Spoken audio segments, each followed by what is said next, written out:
So what is documentary wedding photography? Well, you could ask 1,000 different photographers and you'd probably get 1,000 different answers. But to me, documentary wedding photography is about capturing a sense of time, place, characters and emotion through an entire set of photographs taken over an entire day. Now, the entire day thing isn't completely necessary, but for me, I feel there are so many fantastic moments that happen when you're least expecting it, that being constrained by time limits and things like that can put an unnecessary restraint on my creativity and also my awareness of the day. That's just why I personally choose to shoot full day coverage for every wedding.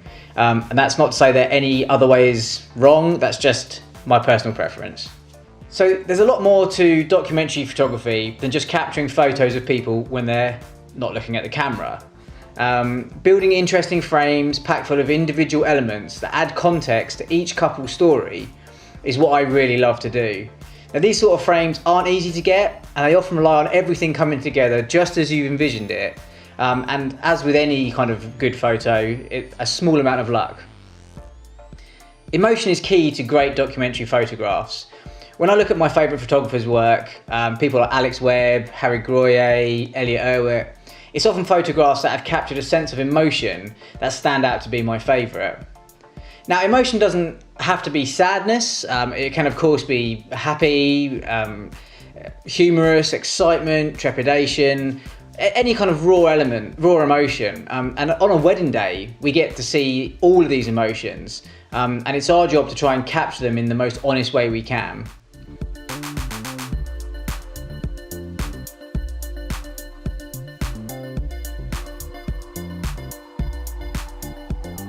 So the key to great documentary photography is really allowing people to be themselves in front of the camera.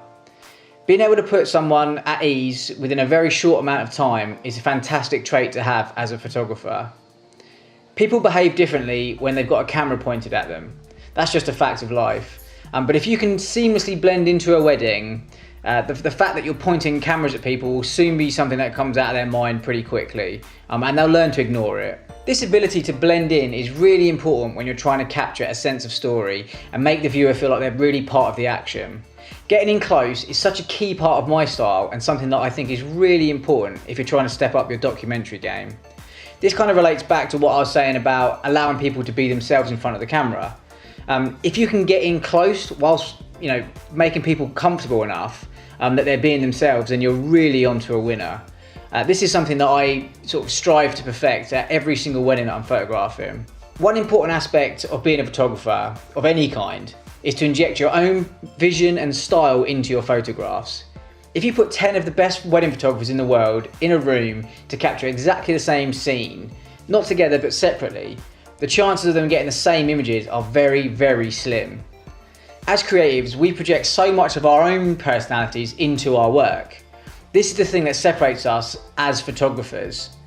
The ultimate aim is for couples to connect with our work and our vision and to really be able to tell the difference from one photographer to the next. That's probably the subject for another video, but we'll see. Anyway, I hope that gives you an idea of what documentary wedding photography is to me. I'd love to hear how you would define it, so feel free to get in touch or leave a comment below. Thanks so much for watching, and I'll see you next time.